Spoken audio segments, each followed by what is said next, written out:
Salams and welcome. In the past few weeks, I had a great deal of opportunity to think about our condition as the Muslim Ummah from a global perspective, from a local perspective, as a unit, as a family. What are we doing as Muslims? What are we doing as human beings?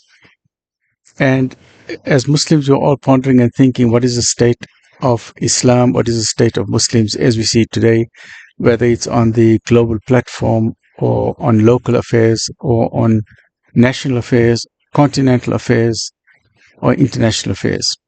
As I'm sure you're also thinking about it. And there's various think tanks throughout the world pondering over our situation and how do we find ourselves today. And alhamdulillah, I had the opportunity to read a few books, and I will share these with you. And amongst those, the foremost that I would like to start off with, I apologize, something's in my eye at the moment, is there's a fabulous book that I came across here. It's called The Revelations of the Unseen, a collection of 78 discourses by Futuh al-Ghaib. That's by Sheikh Abdul Kader al-Jalani, translated from the Arabic by Mukhtar Holland. But what I would like to start off with now at the moment are these fabulous books by Maulana Fazlur Rahman Ansari. This is his life and thoughts. And then The Moral and Spiritual Transformation in Islam. These two are also by Abdul Choughley. I've met the author, and I've met also these books. You can get copies of these books by the Ahsan Academy of Research, which is run by the author Abdul Choughley and sponsored very generously by Anwar Essa from Shelvcraft. May Allah subhanahu wa ta'ala reward them all. So if you want copies of these books, if you want to purchase these books should be part of your home library or part of schools or part of organizations. So please contact them and try and I'm sure you can get discount on mass copies of these books, inshallah. And then there's also another wonderful author, Abdul Siddiqui, Rah'ma'tul'laah, and his mission. So I would like to go through some of these books as well. And the whole purpose behind this is that we don't want to reinvent the wheel. Okay, the wheel has already been invented. The wheel is invented. There's no point inventing the wheel. So if we want to know what can I do as a Muslim, what is my role as a Muslim, what is my role, what is the role of humanity as a human being, as a vicegerent of the Creator Supreme, what is our role? Is our duty simply to do our routines and our rituals and that's it, and then we can go back to our Creator? Is that the purpose and function for which we have been created? Or is there something more to our existence? And the answers to these questions have been fabulously researched and promoted by these scholars. These scholars, the ulama, are the heirs of the prophets, and we can learn so much from them. So I would like to start just with a short chapter in this book. I want to start with the end of the life of Maulana Fazlur Rahman Ansari, Rah'ma'tul'laah. I want to start with his death. I want to start with the moments of his death. Once we understand his death and the beautiful way in which he embraced his death, right? And then some aspects of how the life that he led in South Africa. And we were very fortunate in South Africa to have these wonderful sterling personalities, Maulana Fazlur Rahman Ansari, Abdul Siddiqui, and various other giants, academic giants in the world of Islam, subhanAllah. So in South Africa, we have been very fortunate. I remember in 1972, I was 12 years old, and I had just entered high school. And during that week, we had lectures on physics and the atom and the subatomic particles, the protons, the neutrons, and the electrons that are spinning around.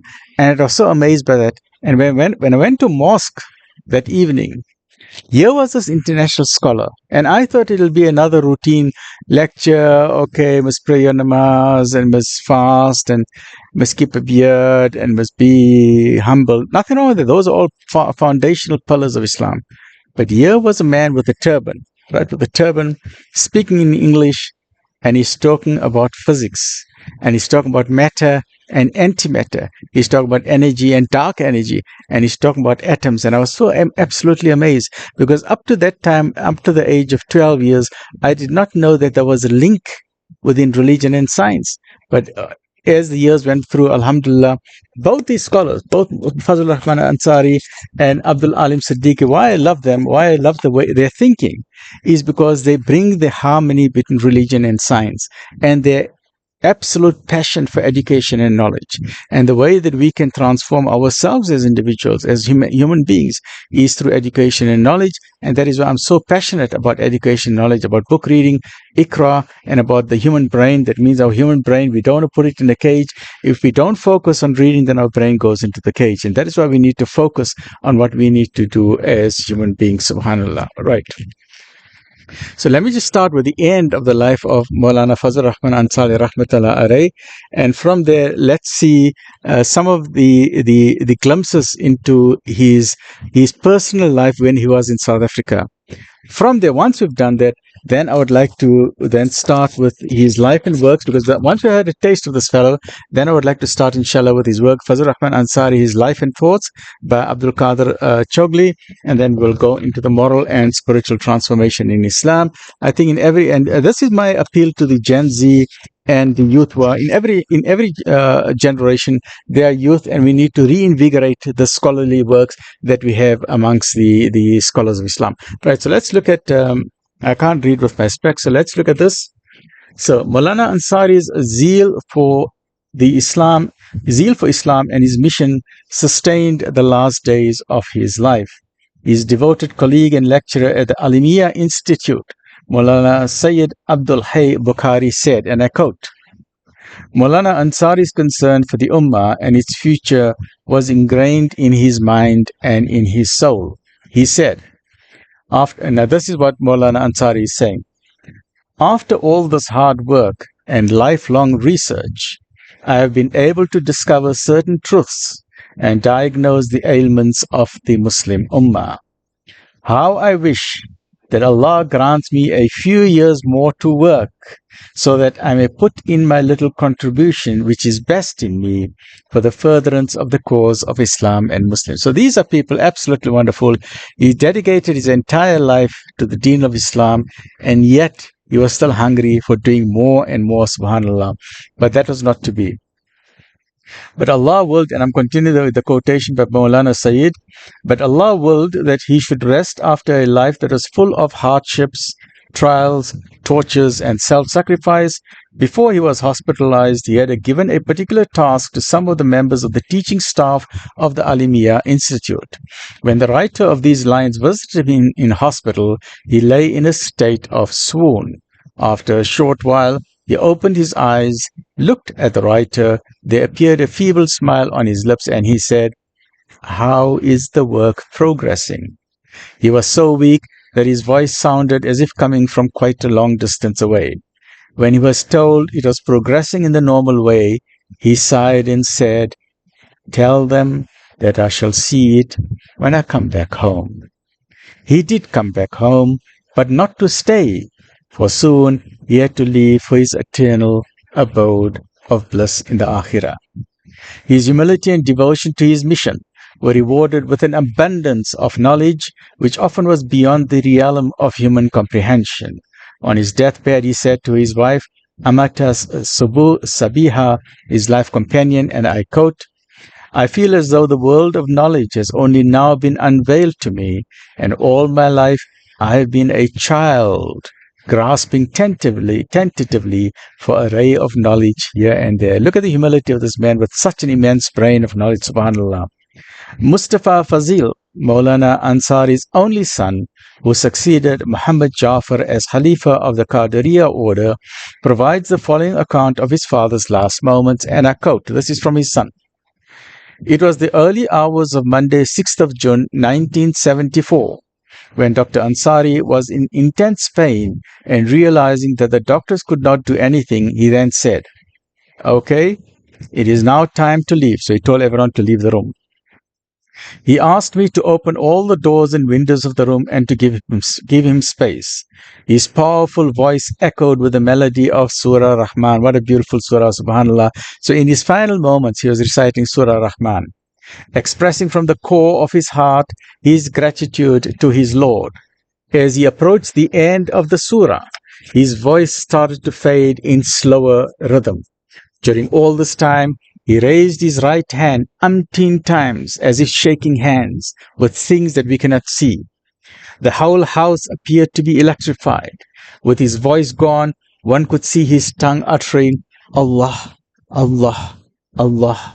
And then the movement stopped. The saintly soul had departed to meet the owner, the Lord Almighty, the Beneficent, the Merciful. A multitude of mourners attended the Maulana Ansari's janazah, the funeral service, there at the eastern gate of the Islamic Center in North Nazimabad, Karachi, lay the earthly remains of the noble soul that worked tirelessly and heroically for the cause of Islam. Now, I just want to share with you before I end, in pursuit of excellence, look at some of the qualities of this amazing human being. Apart from public lectures, there were also majlis, that is, religious sessions, held at the homes of Maulana Ansari's house. Now, look at a glimpse of this human being. These are the personal insights of this wonderful scholar. Maulana Ansari was accommodating to people from different backgrounds and spoke according to their levels. Ulama, professionals, and common people visited him, and there was no formality in this interaction with them. He had that charming smile that endeared people to him. He spoke directly, frankly, and honestly. Moreover, it was his spirituality, his ruhoniyat, that drew people closer to him. Never had visitors seen an alim combine academic excellence with spirituality. And that's what appealed to me. In my early years, I was 12 years old. And I said, this guy, he's talking about spiritual matters, but he's also talking about science, and on a very academic level, but on a very simple level that the common person can understand, subhanallah. The majlis focused on the universal message of Islam and love for humanity, themes that were woven into the worldview, a poignant reference to Sufis who embodied this universal message. Maulana Ansari's traditional appearance as Holia concealed his status as an illustrious scholar with a mind and soul that characterized the era of Islam's glorious past. He was a true representative of intellectual trends that gave shape and character to Islamic scholarship. Humility was the hallmark of his character. As much as he shunned self-importance, he emphasized personal and spiritual growth. The grades of tazkiyah that empower a mu'min, the word mu'min means a believer, to unleash his potential to be able to achieve the goals of divine pleasure. And in Arabic, the word divine pleasure is known as a rida ilahi. It was not uncommon to see throngs of visitors who would discuss their personal matters with him, only to leave with a smile on their face. SubhanAllah. So look at this charming way that he used to interact with people. SubhanAllah. It means not only was he superbly IQ, that means he has an intelligent brain, but he also had EQ, the emotional quotient, the ability to get along with people. And that is a sunnah way. Nabi Sallallahu Alaihi Wasallam had a fabulous IQ and a fabulous EQ, the powerful combination which is known as a top executive brain. Maulana Ansari's conversations were based on the Quran, on the Sunnah, on the lives of the Salaf al-Salih. His exposition of tasawwuf was forceful and passionate, spirited as well as charming. There was no doubt that his ibadat, his tahajjud salah, his zikr and so on, governed his everyday life. It was the early hours of the morning that revealed his profound spiritual communion with Allah. A restless soul, his devotional practices, the awrad, were conducted in seclusion so that his hosts were not inconvenienced in any way. Subhanallah. Maulana Ansari's meticulous observance of the Sunnah was mirrored in his tahajjud salah. No taxing lecture programs or other commitments for the day could deter him from his devotional practices in the early hours of the morning. That means no matter how tired he was, on time he would wake up for his tahajjud salah, one-on-one communication with his creator, subhanallah. The rapport between an abd, the servant, and the Almighty Allah through salah and the zikr are triggers for transformation which sustain the human personality to achieve the spiritual ideal, which is the divine pleasure. So the spiritual ideal of yourself and myself, the spiritual ideal of every human being, is to attain the pleasure of the divine, to attain the pleasure of your creator. The one who created you, you need to attain his pleasure. Subhanallah. And that is the goal of every human being. That is the spiritual ideal. Maulana Ansari personified the spiritual ideal. His politeness was proverbial. At the meeting held at the University of Natal at the UKZ, and he spoke for the allotted time and personally received the next speaker and led him to the podium. Time management was thus rigorously followed. A pertinent reminder was given to the audience on the fleeting nature of life and the futility of creating dissension and fitna by the following comparison. And I love this metaphor. He is giving the example that this life is basically, there's a mosquito here, that this life, oh, there's a mosquito. Okay. That this life is basically like a vendor who's selling ice, and the ice is melting. If he doesn't sell that ice, his capital is all gone. It's not like you're selling 100 cell phones. You come with 100 cell phones. If you only sell 50, you take 50 home and you can sell it tomorrow. But ice, if ice is melting, you cannot save that ice for tomorrow. Ice goes into the ground. Now, this was in days 100 years ago where there were no refrigerators in the streets, and there's many countries today as well where the streets are filled with ice sellers. But let's see the metaphor that Maulana Ansari gives, and we will end with this today, inshallah. Ameen. This life here is like the stock of an ice vendor. He buys the ice from the factory and invests a capital in order to obtain a profit, but he gets back only that amount of money in accordance with the quantity of ice he is able to sell. The portion that turns into water is lost into the earth and unreclaimable. He cannot use it tomorrow. All that we do out of love, and this is an example of this dunya, all that we do out of love for this world is like the ice that is turned into water and is lost into the earth. Stay well, look after yourself, and join me as we commence now the series of Maulana Fazlur Rahman Ansari, Moral and Spiritual Transformation in Islam. That is the one book, inshallah, that we would like to do. And then the other one I would like to do is this one here, Maulana Fazlur Rahman Ansari, his Life and Thought by Abdul Kader, Choughley. Stay well, look after yourself. Alhamdulillahi Rabbil Alameen.